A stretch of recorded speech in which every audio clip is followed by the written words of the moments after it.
തമിഴ് സിനിമയെ വെല്ലുന്ന ട്വിസ്റ്റുകളാണ് തമിഴ്നാട്ടിൽ ഇപ്പോൾ നടക്കുന്നത്. തുടർച്ചയായ രണ്ടാം ഭരണം ഉറപ്പിക്കാൻ ഇറങ്ങിയ MK സ്റ്റാലിനും DMK സഖ്യത്തിനും വോട്ടെണ്ണൽ ദിനം സമ്മാനിച്ചത് കനത്ത പരാജയമാണ്.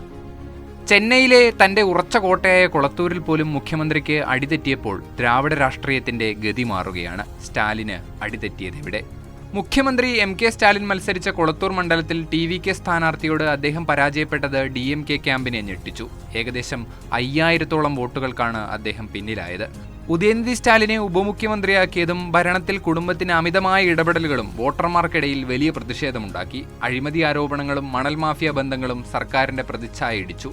നടൻ വിജയുടെ രാഷ്ട്രീയ പ്രവേശനവും അദ്ദേഹത്തിന്റെ പാർട്ടിയായ തമിഴക വെട്രികഴകം നേടിയ 35% വോട്ട് ഷെയറും DMKയുടെ അടിത്തറ ഇളക്കി. യുവാക്കളും കന്നി വോട്ടർമാരും കൂട്ടത്തോടെ സ്റ്റാലിനെ കൈവിട്ടു.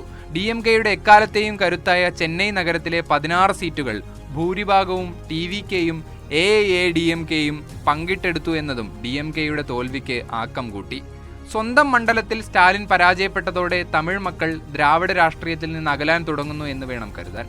കാലങ്ങളായി പിന്തുടരുന്ന രാഷ്ട്രീയത്തിനപ്പുറത്തേക്ക് അവർ വിജയിയെയും TVKയെയും ഒരു പുത്തൻ പ്രതീക്ഷയായി കണ്ടു. തമിഴകത്തിന്റെ ചരിത്രത്തിൽ തന്നെ പ്രസക്തമായ ഒരു തിരഞ്ഞെടുപ്പായി ഇത് രേഖപ്പെടുത്തുമെന്നതിൽ സംശയമില്ല.